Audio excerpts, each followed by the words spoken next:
জামায়াতে ইসলামীর জনপ্রিয়তায় একটি গোষ্ঠী ভয় পেয়েছে উল্লেখ করে দলটির আমির ডাক্তার শফিকুর রহমান বলেছেন, হামলা করে জামায়াতের অগ্রযাত্রা থামানো যাবে না।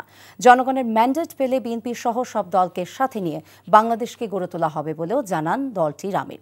সকালে রাজধানীতে যুব ছাত্র নাগরিক সমাবেশে তিনি একথা বলেন। আগামী জাতীয় নির্বাচনকে সামনে রেখে রাজধানীর ভাসানটেকের বিআরপি মাঠে যুব ছাত্র নাগরিক গণসমাবেশ করেছে ঢাকা ১৭ আসনে জামায়াত মনোনীত প্রার্থী ডাক্তার খালিদুজ্জামান। সমাবেশে আশেপাশের কয়েক হাজার নেতাকর্মী ও সমর্থক অংশ নেয়।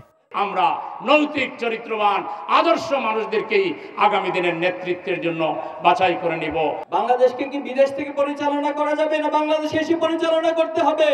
এতে প্রধান অতিথি জামায়াত ইসলামীর আমির ডাক্তার শফিকুর রহমান বলেন, পুরনো ব্যবস্থায় আর নতুন বাংলাদেশকে চালানো যাবে না। কেউ কেউ ইতিমধ্যে বলেছেন তারা ফ্যাসিবাদ বিরোধী সকল দলকে সাথে নিয়ে যদি তারা নির্বাচিত হন তাহলে সরকার গড়বেন ইল্লা জামাতে ইসলামী, জামাতে ইসলামী ছাড়া।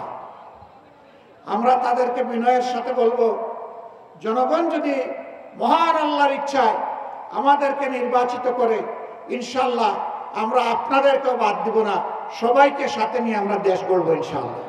নির্বাচনী প্রচারণায় বাধা দিয়ে জামায়াতের অগ্রযাত্রা থামানো যাবে না বলে জানান ডাক্তার শফিক। জনগণের সম্পদ চুরি করার অভিজ্ঞতা আমাদের নেই, দলীয় কর্মীদেরকে দিয়ে চাঁদাবাজি করার অভিজ্ঞতা আমাদের নেই, শিক্ষা প্রতিষ্ঠানগুলোতে গণরুম কায়েম করে টর্চার সেল গঠনের অভিজ্ঞতা আমাদের নেই, সর্বপর্যায়ে মাথা থেকে পায়ের পাতা দুর্নীতি করার অভিজ্ঞতা আমাদের নেই। আমরা কথা দিচ্ছি, বাংলাদেশ পরিচালনার দায়িত্বে যাই অথবা না যাই, দুর্নীতির বিরুদ্ধে আমাদের যুদ্ধ চলবে। ক্ষমতায় না গেলেও দুর্নীতির বিরুদ্ধে লড়াই অব্যাহত রাখার ঘোষণা দেন জামায়াত আমির।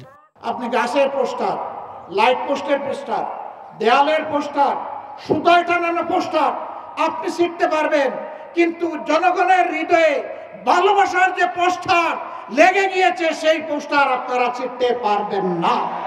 সৎ ও যোগ্য তরুণদের হাতে জামায়াতে ইসলামী দেশের দায়িত্ব তুলে দিতে চায় উল্লেখ করে আগামী সংসদ নির্বাচনে জামাত প্রার্থীদের ভোট দেওয়ার আহ্বান জানান ডাক্তার শফিকুর রহমান। নূর হোসেন, এনটিভি নিউজ, ঢাকা।